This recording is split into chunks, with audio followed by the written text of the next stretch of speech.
출애굽기 32장 21절로 29절 말씀 중에 23절로 26절 말씀만 함께 봉독하겠습니다. 그들이 내게 말하기를 우리를 위하여 우리를 인도할 신을 만들라. 이 모세 곧 우리를 애굽 땅에서 인도하여 낸 사람은 어찌 되었는지 알 수 없노라 하기에 내가 그들에게 이르기를 금이 있는 자는 빼내라 한즉 그들이 그것을 내게로 가져왔기로 내가 불에 던졌더니 이 송아지가 나왔나이다. 모세가 본즉 백성이 방자하니 이는 아론이 그들을 방자하게 하여 원수에게 조롱거리가 되게 하였습니다. 이에 모세가 진 문에 서서 이르기되 누구든지 여호와의 편에 있는 자는 내게로 나오라 하매 레위 자손이 다 모여 그에게로 가는지라. 아멘. 언젠가 극동방송에서 이런 이야기를 들은 적이 있습니다. 정말 그 이야기를 듣고 중요한 진리를 깨닫고 속으로 한참 웃은 기억이 있습니다. 그것은 바로 이 갑돌이와 갑순이는 왜 이루어지지 않았는가라고 하는 그러한 문제의 내용이었습니다. 그 이유는 둘 다 갑이었기 때문이라는 사실이죠. 누구 하나는 을이 되어야 하는데 둘 다 자기가 갑이 되겠다고 하니까 그렇게 고집을 부리니까 어찌 그 관계가 제대로 이루어질 수가 있었겠냐는 것입니다. 요즘 사회에 뜨거운 이슈가 되고 있는 말에 누가 갑이고 누가 을이 있느냐 하는 그런 말이 있습니다. 그렇죠. 부모가 갑이고 이 자녀들이 을이 되어야 하는데 자녀가 갑이고 부모가 을이 되니 그 관계는 파행길로 나아가게 됩니다. 학교에서도 선생님이 갑이고 학생들이 을이 되어야 하는데 학생들이 갑이 되어 있으니 요즘에 아이들이 단체로 비행 청소년이 되고 또 수많은 학생들과 또 이제는 선생님들이 아예 왕따를 당하게 되는 이런 비극에 처하게 되어 있는 것입니다. 얼마 전에는 결국 초등학교 6학년 학생에게 한 선생님이 폭행을 당하게 되고 어떤 선생님은 그러한 관계에서 오는 막중한 스트레스에 또 그 좌절감에 못 이겨서 이 자살을 선택하는 안타까운 뉴스가 저와 여러분들의 마음을 찢어 놓았습니다. 이제는 정말 교권이 회복이 되어서 제대로 된 교육이 이루어지기를 기대합니다. 여성들에게는 좀 죄송합니다. 하나님께서 정해 주신 대로 남편이 갑이고 부인이 을이 되어야 하는데 어찌됐든 이 부인이 갑이 되려고 하니 그 가정의 질서는 파괴가 되는 것입니다. 오해하지 마시기 바랍니다. 이것은 절대로 남편이 폭군같이 부인을 군림하는 그러한 관계를 말하는 것이 아닙니다. 서로 섬기는 관계 속에서 이 갑을 관계가 분명히 있다라는 말씀이죠. 남편은 존중받아야 되고 또 부인은 사랑받아야 되는 그런 관계 속에서의 갑과 을의 관계를 말씀하고 있습니다. 이렇듯 사람과의 관계에서도 이러하듯이 하나님과 사람과의 관계에서도 이러한 갑을 관계는 더욱 철저하게 반드시 지켜져야 하는 것입니다. 우리 하나님께서는 자신이 갑이고 이스라엘 백성들이 을이라는 것을 분명히 가르쳐 주시기 위해서 애굽에서 광야로 이끌어내셨습니다. 더 나아가 가나안에서 하나님을 영원한 갑, 다시 말해 절대 불변의 주로 모시게 하기 위하여서 이렇게 가나안을 허락하여 주신 것입니다. 그냥 이스라엘 백성들이 잘 먹고 잘 살기 위해서 가나안 주신 거 아니라 이거지요. 하나님이 갑이 되시고 이스라엘 백성들이 을이 되는 그러한 하나님의 나라를 살게 하시기 위함이었습니다. 오늘 본문 말씀에서도 이렇듯 이스라엘 백성들이 이 자신들과 이 하나님과의 관계를 뒤바꾸려고 하는 장면들이 기록되어 있습니다. 오늘 주님께서 허락하여 주신 이 거룩한 주일에 이 본문에 나오는 금송아지 우상 사건을 통하여서 하나님과 오늘날의 저와 여러분들과의 관계가 과연 어떠해야 하는지를 생각해보고 주님 나라 들어가기 전까지 이 육신을 입고 사는 동안 오직 영원한 값 대신 우리 주님 편에서만 서게 되시는 저와 우리 경양의 성도 여러분들 되시기를 주님의 이름으로 축원합니다. 본문 말씀 읽겠습니다. 모세가 아론에게 이르되 이 백성이 당신에게 어떻게 하였기에 당신이 그들을 큰 죄에 빠지게 하였느냐. 아론이 이르되 내 주여 노하지 마소서. 이 백성의 악함을 당신이 아나이다. 그들이 내게 말하기를 우리를 위하여 우리를 인도할 신을 만들라.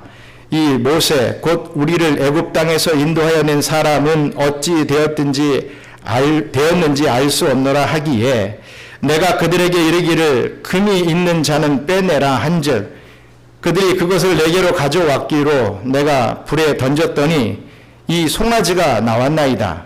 모세가 본즉 백성이 방자하니 이는 아론이 그들을 방자하게 하여 원수에게 조롱거리가 되게 하였음이니라. 아멘.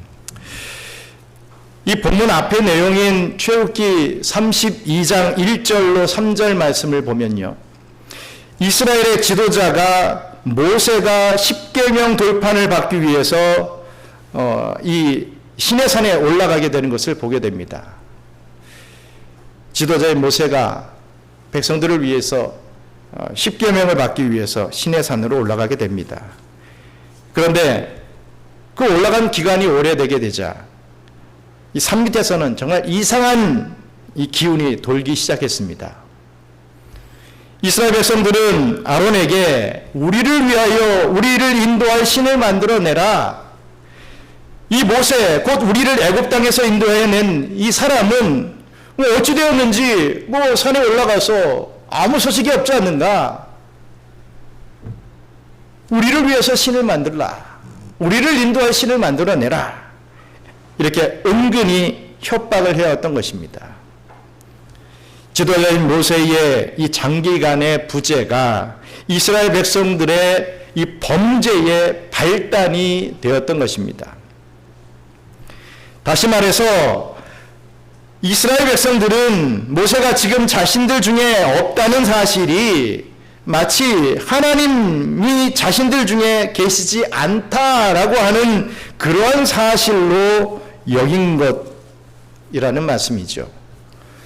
이처럼 이스라엘 백성들의 신앙이라고 하는 것은 순전히 인간 모세에게만 의존했던 것이었음을 우리는 알게 됩니다. 하나님을 믿는 것 같았는데, 하나님만을 신으로 여기고 믿고 따른 것 같았었는데, 모세 하나 빠지니까 그 모세에게 의존했던 부분들이 너무 많았다라는 것입니다. 그들이 지금까지 지켜왔던 이 신앙이라고 하는 것은 그저 모세가 일일이 가르쳐주고 모세가 손잡고 인도해 주어야만 간신히 유지될 수 있었던 신앙이었습니다.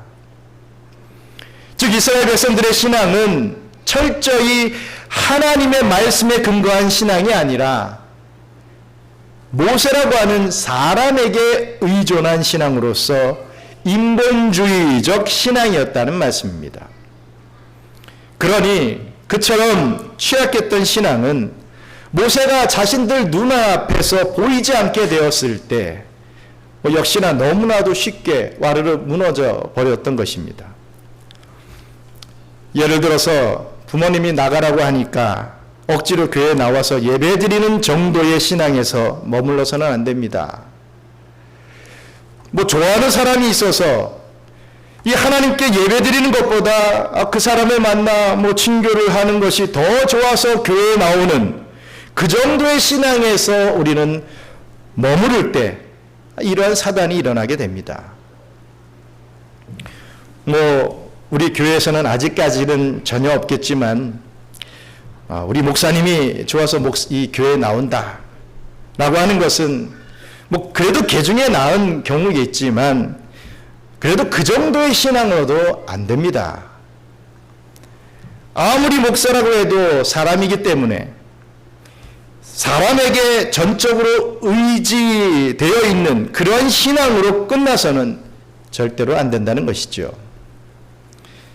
그것은 아무 기본 뼈대조차 갖추어지지 못한 신앙으로서 우상의 미혹에 아주 간단하게 넘어갈 수 있는 허약하고 또 불안하기 짝이 없는 그러한 신앙이기 때문입니다. 물론 사람을 통하여서 이 교회에 인도되고 또 이 교회 생활에 적응하는 그런 출발 단계에서는 그럴 수 있습니다. 나를 전도해 준 그 집사님을 의지하게 되고 말씀을 전하는 목사님을 의지하게 되는 것, 출발 단계에서는 얼마든지 그렇게 해야 됩니다. 혼자서 잘할 수는 없는 것이지요. 하지만 신앙의 자립을 이루지 못하고 계속 다른 사람에게 끌려만 다니는 그런 신앙생활을 하면은 안 된다는 것입니다. 계속해서 끌려다니는 신앙생활을 하게 되면 언젠가는 이스라엘 백성들처럼 이러한 금송아지 우상의 시험에 빠지게 될 수밖에 없다는 것을 우리는 알아야 할 것입니다. 그런데 이러한 이스라엘 백성들의 편의 문제도 정말 심각한 문제였지만 더욱 심각한 문제가 있었습니다. 그것은 이스라엘 백성들과 함께 그 자리에 남아있던 그 아론의 태도였습니다. 아론은 하나님 앞에 반역을 꾀하는 이 이스라엘 백성들을 그래도 어떻게든 바른 신앙의 길로 이끌어야 할 지도자였습니다. 그런데 이 아론은 별 저항도 하지 않고 대뜸 그들에게 귀의 금고리를 빼내어서 자기에게 가져오라고 한 후에 그것을 부어서 금송아지 우상을 만들어 내었던 것입니다. 뭐 그것뿐만이 아니었습니다. 모세가 산에서 내려온 후에 아론에게 이 백성이 내게 어떻게 하였기에 내가 그들로 중재에 빠지게 하였느냐? 라고 이렇게 모세가 아론에게 따져 묻자 아론은 그 상황에 책임 회피만을 하기 위하여서 자기 변명하기에만 바빴습니다. 우리 출애굽기 32장 4절 말씀 같이 읽겠습니다. 아론이 그들의 손에서 금고리를 받아 부어서 조각칼로 새겨 송아지 형상을 만드니 그들이 말하되 이스라엘아 이는 너희를 애굽 땅에서 인도하여 낸 너희의 신이로라 노다 하는지라. 아멘. 여기 잘 보시면 아론이 금고리를 가지고 부어서 조각칼로 새겨 송아지 형상을 만들었다라고 그 송아지, 그 금송아지 제작 과정을 구체적으로 이렇게 말씀을 하고 있습니다. 그런데 24절 하반절을 보시면 내가 금고리들을 불에 던졌더니 이 송아지가 나왔습니다 라고 변명을 합니다. 즉 이것은 마치 이적같이 이 금송아지 우상이 저절로 뚝딱 짠 하고 생겨났다는 듯이 둘러대고 있는 것입니다. 내가 이렇게 만든 게 아니고 불에 넣었더니 갑자기 이 금송아지가 훅 나왔습니다. 이렇게 말하고 있는 거죠. 변명 아닌 변명입니다. 하지만 진실은 이러했습니다. 이스라엘 백성들이 자신들에게 우상을 만들어 달라고 요청해 왔을 때 아론은 그것이 우리 하나님의 말씀에 어긋난 것인 줄을 분명히 알고 있었던 것입니다. 그렇다면 그것을 말려야 할 위치에 있는 사람이 그저 그 사람들이 원하는 대로 그냥 따라가 주었다는 것입니다. 다시 말해 아론은 이 결정적인 순간에 하나님을 기쁘시게 하는 하나님의 종이 아니라 사람을 기쁘게 하는 사람의 종이 되어버렸던 것입니다. 또한 어쩌면 제 생각에는요, 이 아론도 모세가 이 시내산에서 아주 내려오지 않을지도 모른다, 이렇게 생각했을 수도 있었다는 것입니다. 즉 모세가 부재 중인 이 기회에 백성들의 인기를 좀 한몸에 받아서 자기가 모세 대신에 이스라엘의 이 제1의 지도자가 될 수 있을 아주 좋은 기회라고 생각했을 가망성도 충분히 있었습니다. 뭐 어느 조직이든지 2인자들이 1인자가 되기를 바라는 것은 당연한 일 아니겠습니까? 모세가 뭐 번개라도 맞아서 못 들어오지 않을까? 다시는 우리가 보지 못하는 그런 존재가 되지 않을까? 그러면 내가 1인자 아닌가? 이런 바람이 있었던 것이죠. 그러지 않고서야 조금만 이성적으로, 아니 상식적으로 생각해도 금방 알 수 있는 이러한 우상 숭배하려는 사람들을 어떻게 이 아론이라고 하는 사람이 동조할 수가 있었겠습니까? 다시 말해 이번에 이 기회에 백성들의 인기를 한 몸에 받고 명실공히 이스라엘의 유일한 지도자가 될 수 있는 좋은 기회라고 생각했을 가망성도 충분히 있었던 것입니다. 그렇지 않고서야 어느 정도 바른 신앙감만 가지고 있으면 다 할 수 있는 이 우상 숭배라는 것을 지도자라고 하는 사람이 그처럼 쉽게 동조하고 나설 수 있었겠습니까? 즉 아론이나 이스라엘 백성들이나 자신들 상황에 좋다라고 생각하는 것만을 우기고 나갔던 것입니다. 하지만 그 결과 아론은 이스라엘 백성들을 큰 죄에 빠지는데 안내자 역할을 하게 되고야 말았습니다. 더 나아가 아론은 백성들로 하여금 하나님 앞에서 방자하게 행하도록 했으며 전 이스라엘이 원수들에게 조롱거리가 되도록 만들고야 말았던 것입니다.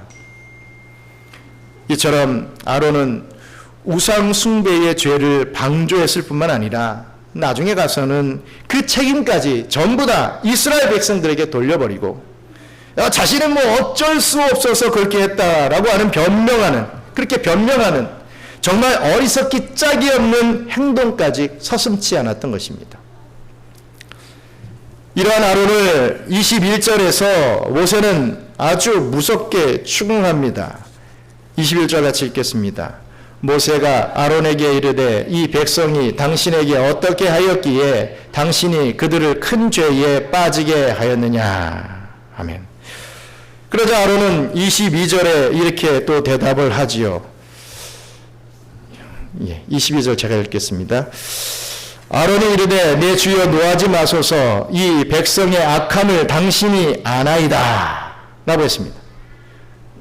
내 주여 노하지 마소서 이 백성의 악함을 당신도 알지 않습니까? 잘 보십시오. 이 백성의 악함을 당신이 아나이다 라고 했습니다. 즉 원래 악한 백성이니 뭐 나라고 별 수 있겠습니까? 세상에서 살아남으려면 대세가 얼마나 중요한데 대세가 이런 부분을 쫓아가고 있으니까 나도 그 대세를 쫓아가야지요. 이렇게 말하는 정말 이 싹군 목사와 같은 무책임한 변명으로 자기가 지은 죄를 합리화하여 대충 그냥 넘어가려고 했던 것입니다. 여기서 아론이 진정한 지도자였다 한다면 이스라엘 백성들이 아무리 악한 백성들일지라도 자기가 어찌든지 선한 길로 인도하겠다는 책임감을 나타냈어야 하지 않았겠습니까? 그런 아론의 죄는 더 이상 변명의 여지도 없는 것이었습니다. 그러한 불충한 죄를 지은 아론에게 우리 하나님께서는 진노하셨습니다. 신명기 9장 20절에 여호와께서 또 아론에게 진노하사 그를 멸하러 하셨으므로 내가 그때까지도 아론을 위하여 기도하고. 보십시오. 여호와 하나님께서 진노하사 이 아론을 멸하려 하였다라고 성경은 기록하고 있습니다. 그런데 다행히도 모세가 이 아론을 위하여서 기도해 줌으로써 겨우겨우 용서를 받았던 것입니다. 그렇습니다. 아론과 같이 이 사람의 본성이 악하기 때문에 지레 겁을 먹고 제대로 하나님의 뜻을 펼치지 못하는 목사라고 한다면 결코 진정한 목사라고 할 수 없을 것입니다. 더 나아가 자기 교회 성도들이 하나님의 말씀대로 순종하며 살지 않고 또 자기가 설교하는 말씀대로 살지 않는다고 해서 그것을 두고 속상해서 시시때때로 낙심하는 그러한 목사는 결코 하나님의 참된 종이 될 수 없는 것입니다. 여러분 한번 생각해 보시기 바랍니다. 교회에 모인 성도들이 다 선하고 다 말씀에 순종 잘하고 다 착한 성도만 있다라고 한다면 누군들 목사 일을 못하겠습니까? 그럴 수 없기 때문에 선을 행하다가 낙심치 않는 목사가 오늘날 진짜 필요한 것 아니겠습니까? 병원에서 치료를 받는 환자가 의사에게 이 치료받는 것이 아프다고 막 짜증을 부리는 경우들이 있지요. 그럴 때 다 좋은 게 좋은 것이라고 의사라고 하는 사람이 그냥 안 아프게 진통제나 한 방 딱 놔주고 치료 다 됐습니다. 이제 괜찮을 겁니다. 그리고 돈만 받아 챙긴다면 정말 그 결과는 여러분 뻔한 것이 아니겠습니까? 결국 아픈 부위는 썩어 문드러질 것입니다. 뒤늦게 다시 치료를 받으려고 하면 그때는 치료가 아닌 대수술을 치러야 될 것입니다. 심한 경우 팔이나 이 다리를 절단해야 하는 그런 안타까운 결과까지도 당할 수 있다는 것이죠. 특히 이러한 경우는 치과에서 종종 벌어지는 것을 쉽게 볼 수 있습니다. 돈만 쳐드리고 얼마 안 가서 씌워놓았던 이가 다 상하게 되어 돌이킬 수 없는 그런 상황까지 봉착하게 되는 것이죠. 여러분들 치과 가서요, 씌우거나 이런 치료를 받을 때 무작정 신경부터 죽여야 된다라고 하는 치과 의사 선생님들, 물론 다 어떤 성향의 다른 부분들이겠지만 보통 쉽게 하기 위해서 신경 다 죽여야 됩니다라고 하시는 분들은 좀 급이 낮은 의사 선생님들이라고 저는 생각을 합니다. 좀 아프더라도 신경을 살려서 좀 유지될 수 있는, 좀 아프더라도 좀 그런 과정을 갈 수 있게 해야 그나마도 그 치아를 오래 사용할 수 있는데 신경부터 죽여놓으면 언젠가는 그 이가 빠져버리고 말죠. 환자가 아프지 않도록 치료하는 것에만 신경 쓰고 대충 진통제나 놔주던 그런 의사들은 결국 훌륭한 의사가 아니라 이 사기꾼 의사라는 것이 밝혀지게 될 것입니다. 사람의 영혼을 치료하는 목사 역시도 마찬가지라고 생각을 합니다. 그저 자기 교회 성도들이 아프지 않게 그저 교인들이 좀 기분 나빠하거나 싫어하는 그런 말은 좀 하지 않고 인기만을 얻기 위한 그런 좋아하는 말만 하는 그런 목사는 이 겉만 보면 정말 어떻게 보면 훌륭한 그런 목사처럼만 보일 것입니다.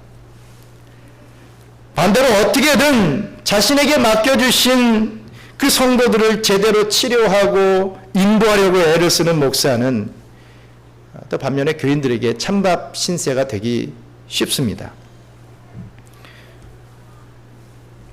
하지만 절대로 실망하지 말아야 하는 것은 우리 주님 재판하시는 날에 이 사꾼 목사와 이 참 목사가, 이 사꾼 목자와 참 목자가 확연히 밝혀지게 될 것이기 때문입니다. 저와 여러분들이 살고 있는 오늘날에도 정말 아론과 같은 목사와 또 이런 교인들이 모인 교회는 어떻게 보면 참 많습니다. 적지 않죠. 교인들이 싫어할 만한 설교는 눈꽃만큼도 하지 않습니다.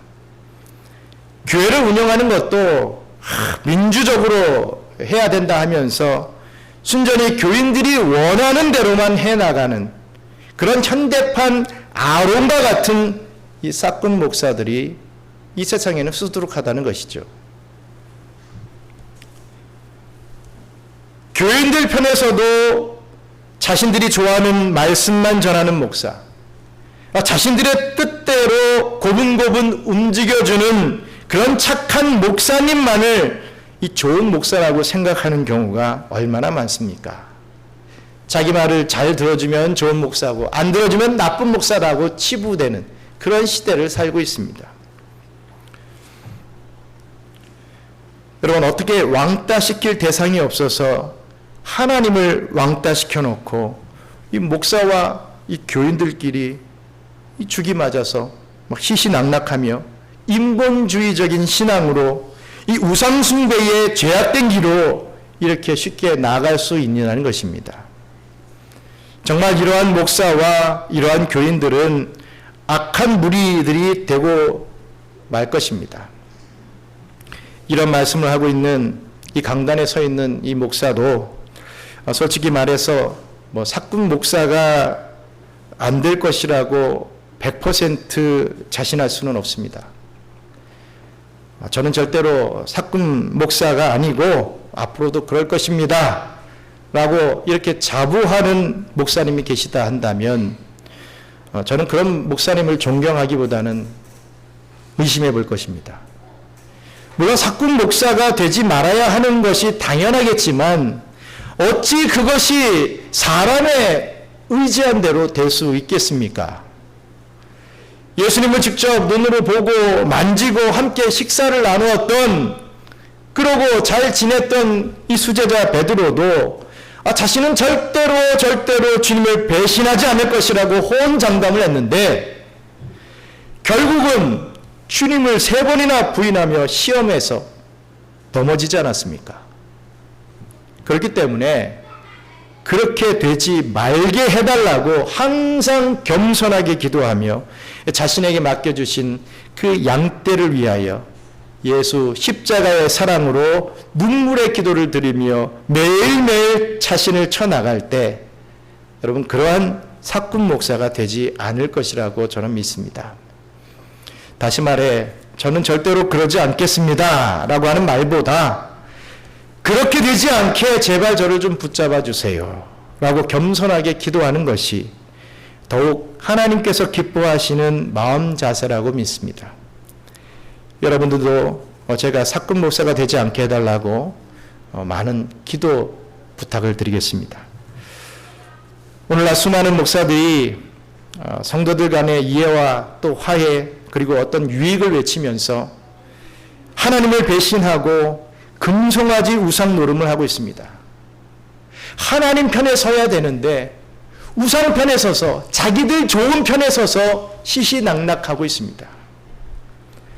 하지만 저와 우리 경양 선교교회 성도님들은 이 타국 땅 필리핀 수빅에서도 금송아지 편이 아니라 하나님 편에 바르게 서기 위하여서 주님의 제단 앞으로 계속해서 승리하며 나오게 되시기를 주님의 이름으로 축원합니다. 또 읽겠습니다. 출애굽기 32장 26절로 29절 말씀 함께 읽겠습니다. 이에 모세가 집 문에 서서 이르되 누구든지 여호와의 편에 있는 자는 내게로 나오라 하매 레위 자손이 다 모여 그에게로 가는지라. 모세가 그들에게 이르되 이스라엘의 하나님 여호와께서 이렇게 말씀하시기를 너희는 각각 허리에 칼을 차고 진 이 문에서 저 문까지 왕래하며 각 사람이 그 형제를, 각 사람이 자기의 친구를, 각 사람이 자기의 이웃을 죽이라 하셨느니라. 레위 자손이 모세의 말대로 행하매 이날에 백성 중에 3,000명가량이 죽임을 당하니라. 모세가 이르되 각 사람이 자기의 아들과 자기의 형제를 쳤으니 오늘 여호와께 헌신하게 되었느니라. 그가 오늘 너희에게 복을 내리시리라. 아멘. 십계명 돌판을 받은 후에 시내 산에서 내려온 모세는 이스라엘 백성들이 금송아지 우상 앞에서 절하고 먹고 마시고 춤추며 노는 모습을 보게 되자 크게 분노하게 됩니다.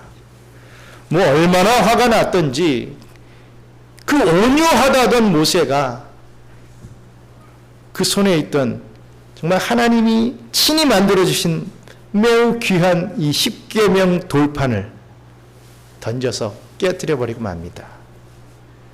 왜냐하면 이스라엘 백성들이 금송아지 우상을 숭배함으로써 이미 하나님과의 언약 관계가 파기된 이 상황에 그 언약이 기록된 돌판 자체는 아무 소용이 없게 되었기 때문입니다. 모세는 더 나아가 금송아지를 불살라 만든 그 가루를 물에 뿌리고 백성들로 하여금 그것을 마시게 했습니다. 이것은 백성들로 하여금 자기들이 우상숭배의 죄를 지었다라고 하는 것을 각인시키도록 하기 위함이었습니다. 돌판을 깨뜨린 것이나 이 금송아지 가루를 이 물에 타서 마시게 한 이건 모두가 백성들로 하여금 그들이 지금 저지른 죄가 하나님 앞에서 얼마나 큰 죄인지를 깨닫게 하도록 해주기 위한 그런 상징적인 행위였던 것입니다. 그냥 너 잘못했어? 너 잘해야 돼? 너 뭐 잘못했는지 알아? 이렇게 하는 것이 아니라 보여주면서 그 죄악이 이런 것이라는 것을 보여주면서 너희가 이러한 죄를 졌다. 이 죄는 큰 죄다라는 것을 가르쳐주기 위함이었습니다. 시청각 교육이었죠. 참된 주의 종이라 한다면 이러한 기본 자세를 가져야 하는 것 당연한 것 아니겠습니까? 죄를 볼 때 여러분 목사는 당연히 분노할 줄 알아야 됩니다. 사람 생각에는 좋은 것 같아서 하는 일일지라도 하나님이 기뻐하시지 않는 일이라면 분노하는 것이 정말 하나님의 종으로서 당연하기 때문입니다. 하나님의 말씀을 어기는 것이 곧 죄라는 사실을 정말 목사라고 한다면 교인들에게 확실하게 가르치고 경계하게 해 주어야 하는 건 아니겠습니까? 사람의 생각과 그 행위를 오직 말씀을 기준으로 정확하게 진단하고 고쳐주는 것이 목사의 직분이요 의무이기 때문입니다. 그런 후에 모세는 누구든지 여호와의 편에 서 있는 자는 내게로 나오라 라고 외쳤습니다. 누구든지 여호와의 편에 서려고 하는 자들은, 서기를 원하는 자들은 나에게로 나와라 이렇게 외쳤던 것이죠. 제가 여러분 모세라고 한다면 정말 절박한 심정으로 외쳤을 것입니다. 어쩌면 이스라엘 백성들 모두가 이 금송아지 우상을 섬기는 편으로 다 넘어갔을지도 모르는 그러한 상황이었습니다. 이 많은 백성들 중에 금송아지가 아닌 여호와 하나님의 편에 설 수 있는 자가 없는 것은 아닐까? 이 군중심리라고 하는 것이 얼마나 무서운데 이 바른 생각을 가지고 있는 사람들도 그 힘에 불려 감히 앞으로 나오기 힘들 것이기 때문이었습니다. 이러한 지배적인 상황에서 우상을 섬기는 것을 당연하다고 생각하는 이런 상황에서 하나님 편에 설 수 있는 자가, 서려고 하는 자가 과연 있겠는가? 이런 두려움이 모세에게도 있었던 것입니다. 하지만 분명히 여호와의 편에 설 자가 있을 것이다 라고 하는 애타는 마음과 기대하는 마음으로 간절하게 누구든지 금송아지 편이 아니라 여호와의 편에 있는 자는 이쪽으로 모여라 하며 외쳤을 것입니다. 그런데 갑자기 이 모세의 외침에 응답하며 나온 무리가 있었습니다. 바로 레위 자손들이었습니다. 12지파 중에 겨우 한 지파만 모세 앞으로 나왔던 것이죠. 이들은 소수이기는 했지만 철저히 여호와 하나님 중심의 신앙을 가지고 있었던 사람이었습니다. 금송아지 편에 선 사람들과는 완전히 나뉘어져 있던 사람들이었습니다. 이들은 소수이긴 했지만 철저한 여호와 하나님 중심의 신앙을 가지고 신앙의 삶을 살았던 사람들이었습니다. 금송아지 편에 선 사람들과는 완전히 다른 사람들이었다는 것이죠. 모세는 이들 레위 자손에게 명령을 내렸습니다. 너희는 각각 허리에 칼을 차고 진 이문에서 왕래를 하면서 각 사람이 그 형제를, 각 사람이 그 친구를, 각 사람이 그 이웃을 죽여라, 도륙해라. 정말 엄청난 명령이었습니다. 하나님의 이 막중한 명령을 모세는 가감없이 분명하게 전했던 것입니다.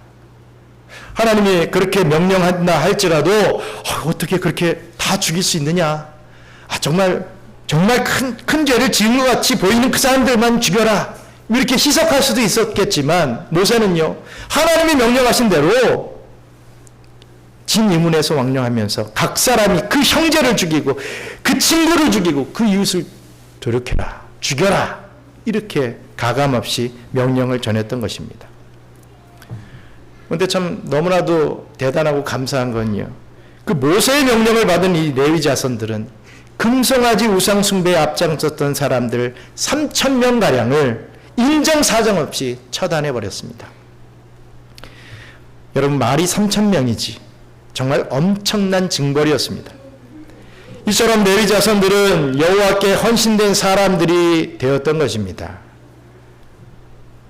이 사건 이후 레위 사람들은 이 제사장 직분을 맡아서 성막을 풀타임으로 수종드는 아주 특별한 제사장 지파가 되는 그런 축복을 받게 됩니다.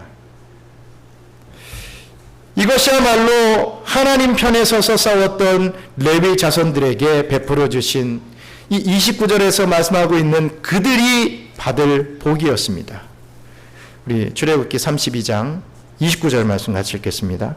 모세가 이르되 각 사람이 자기의 아들과 자기의 형제를 쳤으니 오늘 여호와께 헌신하게 되었느니라. 그가 오늘 너희에게 복을 내리시리라. 아멘. 여러분 기억하십니까? 이 창세기의 이 야곱의 유언에서 나오는 이 대목을 기억하십니까? 창세기 49장 5절로 7절 말씀의 이 기록을 보면요, 사실상 이 레위 지파는 거의 저주를 받았다라고 해도 과언이 아닌 지파였습니다. 당시 야곱은 딸 디나의 강간 사건 이후에 세겜 사람들을 대량 살상했던 끔찍한 죄악을 생각하며 그 일에 앞장섰던 레위와 시므온을 책망하고 저주했습니다.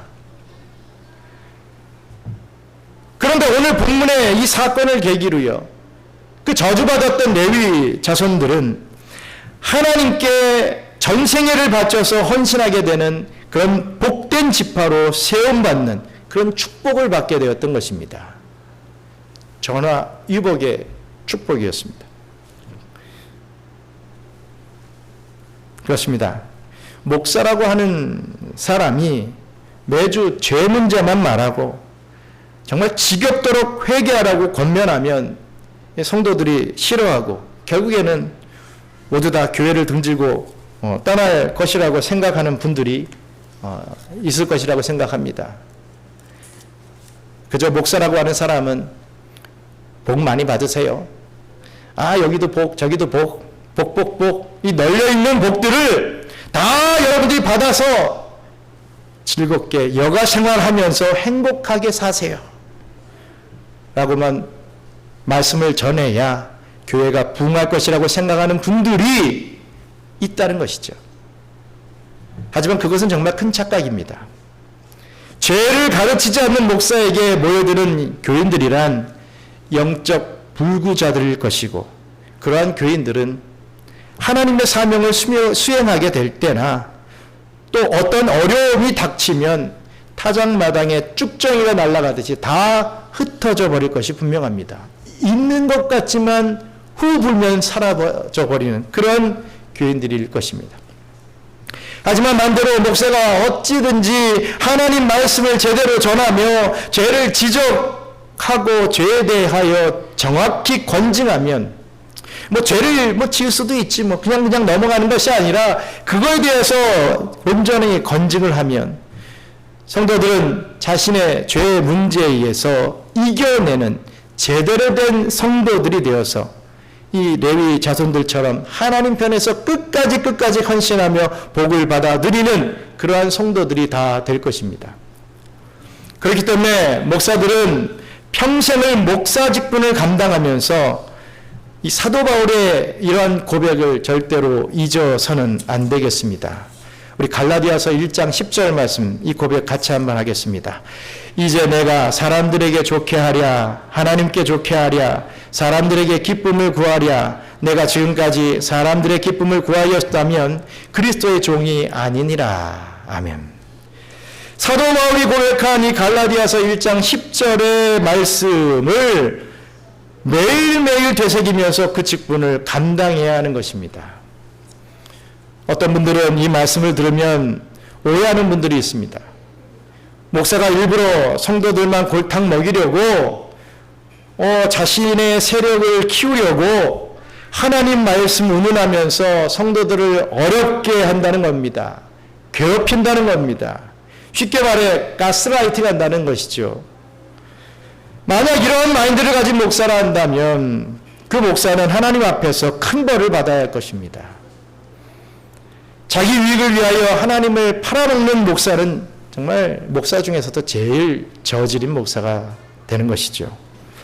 하지만 진정한 하나님의 종이라 한다면 하나님을 이 사람들이 좋아하는 편으로 끌어오는 것이 결코 아니라 오직 사람을 하나님께서 기뻐하시는 편으로 이끌어가야 하는 것입니다. 그리고 목사가 그러한 바른 자세로 정말 변함없는 자세로 교회를 섬기고 또 성도들을 섬긴다면 반드시 그 교회는 일꾼들이 넘쳐나게 될 것이고 그들을 중심으로 교회는 여러분 반드시 부흥하게 될 것입니다. 저와 여러분들은 레위 자손들처럼 하나님 편에 안전하게 서시는 분들이 되시길 바랍니다. 모이기를 피하는 자들의 편에 서지 마시고 하나님의 명령을 쫓아 주일 오전 예배뿐만 아니라 모든 예배에 모이기를 좋아하는 그러한 여러분들이 되어야 됩니다. 세상의 우상인 금송아지에게 물질을 바치는 자가 되지 말고 하나님께 감사와 11조를 바치는 편에 서야 하는 것입니다. 저희 경양선교교회는 사람들끼리만 좋아서 모이는 그런 인본주의 교회가 아니라 목사부터가 모든 것을 다 바쳐 하나님을 기쁘시게 하려는 종이 되려 최선을 다해야 합니다. 또한 그러한 목사를 믿어주고 또 사랑하고 따르는 교인들이 모이는 신본주의 교회가 되어야 할 것입니다. 제가 이 모세를 좋아하고 이 중국에서 사역할 때도 이름을 모세라고 했습니다. 김모세라고 한 이유가 있습니다. 걸핏하면 불평, 원망하며 한자리에 자꾸만 머물려고 하는 그러한 성도들, 또 한 차례 홍령을 치르고서라도 며칠이 지나지 않아 또다시 불신앙적인 짓들을 반복하는 그러한 어리석고 골치 아픈 백성들을 포기하지 않고 하나님께 주의 맹렬한 노를 그치시기를 간청하는 기도를 올려드릴 줄 아는 그 사람이 바로 모세였기 때문입니다. 그 큰 권능과 강한 손으로 애굽 땅에서 인도해 내신 주의 백성을 다 진멸시키시면 애굽 사람들 앞에서 하나님의 영광이 어떻게 되겠습니까? 라고 탄원하면서 이스라엘 백성들을 변호했던 그 모세가 좋아서였습니다. 그 이스라엘 백성을 번성시키고 축복해 주시겠다고 이전에 이 선조들에게 내려주신 그 언약을 따라서 주의 백성에게 이 화를 내리지 마옵소서 라고 간절히 간구하는 모습이 저에게는 큰 감동이요 도전이 되었습니다. 저도 이러한 기도를 올려드릴 줄 아는 목사가 되기를 바랍니다. 여러분들도 제가 그러한 목사가 될 수 있도록 그 마음이 변하지 않도록 계속해서 기도해 주시기 바랍니다. 하나님께서 허락하신 사명을 이루기 위하여 저와 여러분들은 오직 철저하게 여호와 하나님만을 갑으로 섬기고 오직 하나님 편에 서서 그 승리의 기쁨을 만끽하며 축복된 신앙의 삶을 살아가게 되시기를 주님의 이름으로 축원합니다. 말씀을 맺습니다. 오늘날을 살아가는 저와 여러분들의 신앙의 삶에도 정말 매일같이 누가 갑이냐 누가 어리냐 하며 싸움을 하고 있습니다. 부부간에서도 그렇고요, 자녀와 부모 간에도 그렇습니다. 모든 것이 내가 갑이어야 된다라고 하는 그런 사상들이 우리를 자꾸만 부추깁니다. 그 옛날 아담과 하와를 부추겼듯이 너도 하나님과 같이 될 수 있어 라고 하는 그러한 사상이 우리들에게 자꾸만 물들게 됩니다. 하나님이 갑이냐 금송아지 우상숭배가 갑이냐 하는 이 두 가지를 놓고 저와 여러분들은 부단히 싸움을 하며 살아가고 있는 것입니다. 여러분, 우리는 우화 속에 등장하는 짐승과 또 새들이 전쟁을 할 때 그 중간에서 이쪽 저쪽 붙었다가 또 저쪽에 붙었다가 하는 그런 이 박쥐와 같은 존재가 되어서는 안 되겠습니다. 정말로 어디가 되었든지 다수가 모이는 것이 중요한 것이 아니라 정말 중요한 것은 누구를 중심으로 모이는가에 있습니다. 아무리 많은 사람들이 모여서 그 다수의 힘과 능력을 자랑한다 하여도 정말 그것이 소수가 될지언정 하나님 중심, 성경 중심, 교회 중심으로 모이는 그런 사람들을 당해낼 재간이 없는 것입니다. 도대체 어떻게 엘리야 선지자와 바알 선지자들이 같은 편에 설 수 있겠습니까? 어떻게 레위 족속과 우상 숭배자들과 우리가 섞일 수가 있겠습니까? 진정으로 교회와 성도가 하나가 될 수 있는 길은 모두가 여호와 하나님 편에 서기만 하면 되는 것입니다. 사람들끼리 서로 기쁘게 해주고 사람들끼리 서로 칭찬해주는 그런 금송아지 우상숭배 편에 현혹되어 끌려가지 마시기 바랍니다. 오직 하나님만을 기쁘시게 하고 하나님께서 명하시는 사명에 충성 헌신함으로써 여호와 편에 끝까지 승리하며 서는 그런 축복을 또한 받아 누리시는 우리 경양 선교교회 성도님들 되시기를 주님의 이름으로 축원합니다. 이제는 우리 구주 예수 그리스도의 은혜와 창조주 하나님의 그 크신 사랑과 성령님의 교통감화 위로 충만하심이 하나님이냐 금송아지냐 하는 이 인생의 제일된 문제에서 항상 하나님 편에서만 서서 하나님을 기쁘시게 해드리는 충성된 종이 되길 소원하는 사랑하는 경양 선교교회의 모든 성도들 머리 위에 이제로부터 영원토록 함께 있을지어다. 아멘.